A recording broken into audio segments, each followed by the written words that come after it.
Bonjour à vous et bienvenue pour cette guidance de la semaine du 19 mai. Nous nous retrouvons ensemble pour voir les énergies qui nous attendent. Et pour ce faire, j'utilise comme d'habitude l'oracle de la triade pour m'accompagner avec 5 cartes. Et pendant que je bats les cartes, simplement vous transmettre les messages que j'ai reçus au cours de ma préparation, là juste avant de démarrer la vidéo.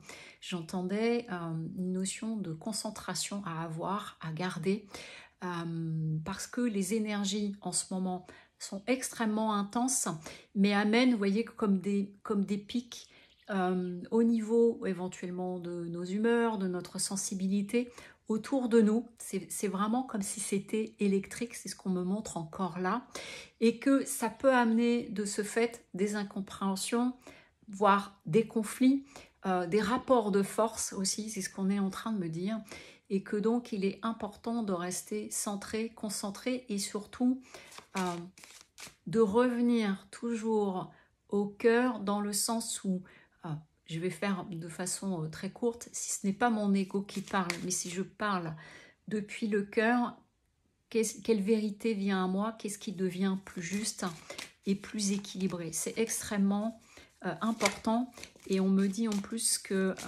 jusqu'à la fin du mois, alors je ne suis pas astrologue du tout, peut-être il y a quelque chose en lien avec cela, mais c'est comme si jusqu'à la fin du mois, en fait ça allait être relativement tendu, mais dans le sens, vous voyez, contraction, décontraction, et que de ce fait-là, au niveau des énergies, on peut le ressentir nous aussi. Voilà ce que ça vient dire, en tout cas en premier message canalisé. Voyons maintenant au niveau des cartes. Première carte, bah écoutez, on nous parle de méditation, donc cette lame, elle nous invite justement à avoir beaucoup de recul, à prendre du temps pour soi, à prendre du temps pour nous recentrer. Et là, ce qu'on est en train de me montrer, c'est que si c'est agité autour de nous ou si cela s'agite autour de nous et en nous, hop, on se pose, on s'assoit, on montre quelqu'un qui s'assoit au pied d'un arbre, vous voyez, pour se reconnecter à la terre, remettre du calme, parce qu'il y a vraiment des énergies d'agitation. Et ces énergies d'agitation, elles peuvent amener du coup beaucoup de doutes pour soi, pour les autres, par rapport à un projet, par rapport à des choses aussi. On me dit là, on est en train de me montrer une situation d'une personne qui peut vous mettre en doute par ses propos, et du coup, ce qui vous semblait clair devient un peu plus confus. C'est pour ça qu'il est important de se recentrer pour éviter d'être happé et entraîné dans les doutes. Vous voyez, on est en train de me montrer comme un grand tourbillon.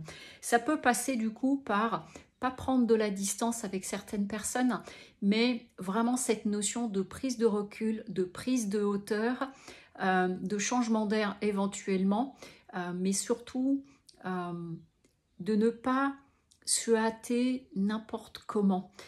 Et puis aussi, on me dit là, sur le fait d'amener des doutes par rapport à justement à un projet, et pourquoi pas un projet de voyage, de tout remettre en question alors que c'est quelque chose qui vous tient à cœur. Alors ça va concerner quelques personnes, pas énormément, mais du coup, on me parle, voilà, ce qu'on précise en plus.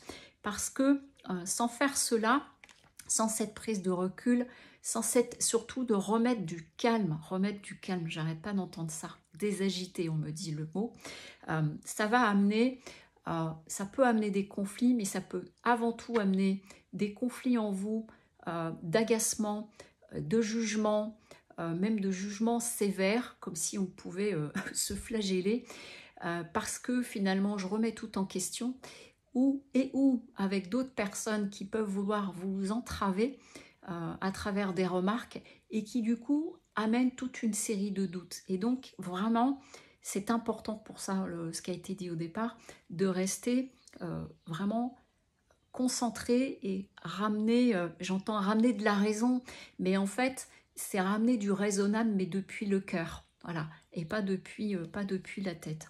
Et donc, du coup, si besoin, mettez-vous vraiment tranquille cette semaine, et vis-à-vis des autres et vis-à-vis de vous-même. Parce que vraiment, ce qu'on me montre, je ne sais pas s'il peut se passer des choses cette semaine ou quoi, mais c'est comme si autour de nous, les énergies de nos environnements pouvaient être C'est marrant parce que je viens de prendre le jeu, vous voyez, et j'ai laissé la carte du dos de deck. En fait, je ne l'ai pas saisie. Et du coup, c'est ce qu'on me montre. Et je venais de vous dire énergie.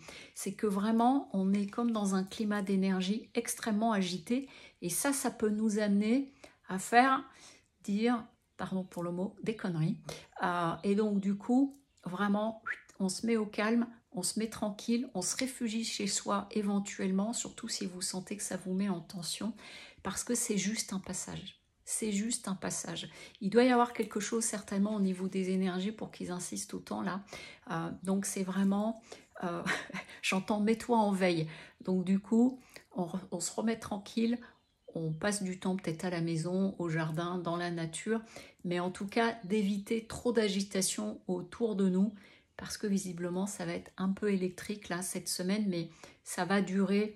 Il y a comme un point de charnière. Voilà, j'ai pas encore la réponse du pourquoi et du comment, mais on est en train de nous dire d'être attentif aux énergies qu'il y a autour de nous et qui de fait nous impactent. Voilà, je vous souhaite une très belle journée, un très bon dimanche et je vous dis à très bientôt. Au revoir.